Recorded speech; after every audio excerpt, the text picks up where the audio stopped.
Are we overcomplicating photography? This is the Wild Eye Podcast.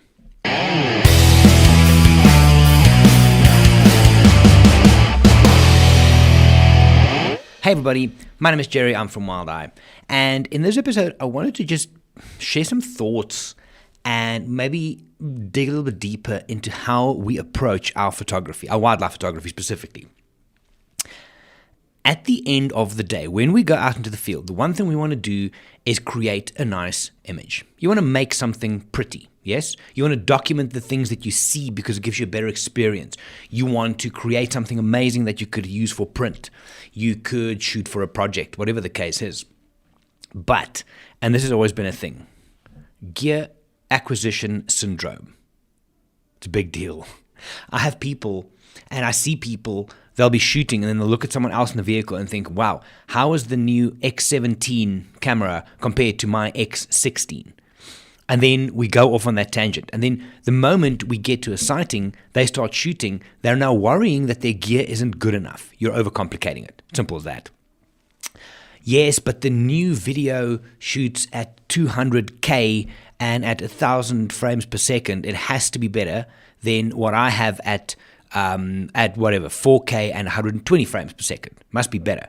And then that compromises the way you shoot because, oh shit, I haven't got the best. When it gets to processing, we are overcomplicating things. Because you have all these amazing tools, all the masks, all the sliders, you don't have to use all of them. The more things that we get, the more decisions you have to make, the more difficult the process becomes. I said to someone on this last trip, when it comes to photography and to processing, I'm lazy. I want to create something in camera as easily as possible. If my camera is good at selecting the shutter speed while I'm in aperture mode, I'm going to let it do it, right? When it comes to processing, I want to get my images to look as good as possible in the fewest amount of steps possible, with as little work as possible. So luckily I know what the various sliders and things do, so I use the ones I need and move on. We are overcomplicating this. Yes, but what if I had to brush the eyes a little bit more? What would I do?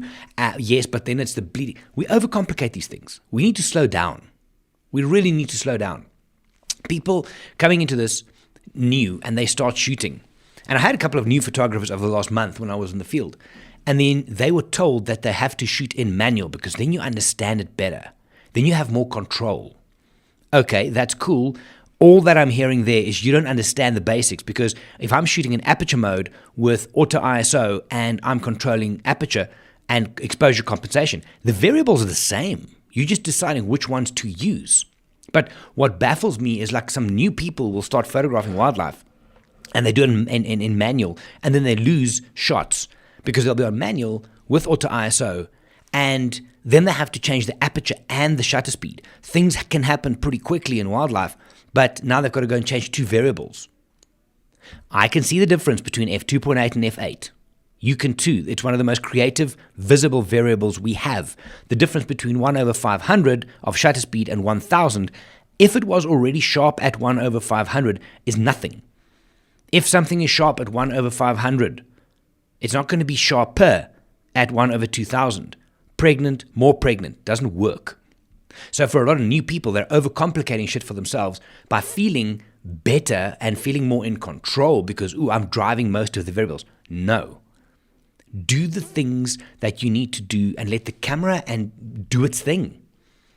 Let the camera select shutter speed when you're in aperture mode and just decide, cool, I'm going to dial in f2.8. Double check my shutter speed's fast enough, shoot. I don't have to go and change it to manage the exposure. We overcomplicate the way that we set our cameras up because it can do eye tracking and all of these amazing things. Doesn't mean we have to use it. And then people blame the fact that they didn't get a certain shot or that the focus was off. They blame it on the gear. No, you idiot. You have 17 different focusing mechanisms and tracking and stuff on that you either need to slow down the way you do things or get less variables. Go back to basics. I had a client recently in Svalbard who shot the Canon R3. Amazing camera. It's a beast. And then I had two of them again over the last few weeks in the Masai Mara. And amazing camera. But the one lady, she set up her camera by looking at YouTube videos. So she went down the rabbit hole and looked at every single video out there and set the camera. She could almost not use this thing because it was we had to literally reset to factory settings and set up only the things that she needed to do. If you go to gym, if you're going to go and lift weights and you have the latest lifting shoes and knee wraps and a belt and straps for your hands and gloves and your earphones, it's too complicated. It's too complicated.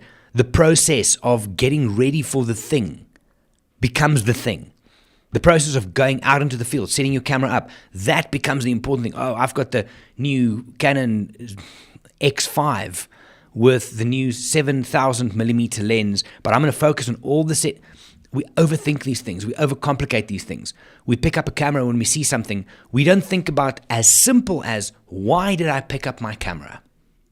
Why? What is the thing that I looked at that made me think, I want to pick up my camera and document this and create something? We get to a scene and then it's, what should my aperture be? What should my shutter speed be? Oh, but no, the noise on this is too good. So maybe I need to change to a different lens. Maybe I should swap to my other camera that can shoot at 60 frames per second, not only at 30. You've lost the shot. I seriously think with all the tech stuff happening and how fast things are progressing, it's made a lot of people look elsewhere rather than the actual craft of creating. I've said this before. I can give my mom the best camera in the world with the best glass and put her in the best situation. She's still going to take a crap image because she doesn't know how to drive the thing. I can simplify it down to her level, give her a camera that's set up on auto and talk to her a little bit about composition, and she can create something better because we didn't make it too difficult. We need to simplify. We need to get back to basics here. I think we're overthinking and overcomplicating our photography dramatically. I spoke to one of my coaching clients this morning, and we said it's interesting because you need to decide whose voices you listen to.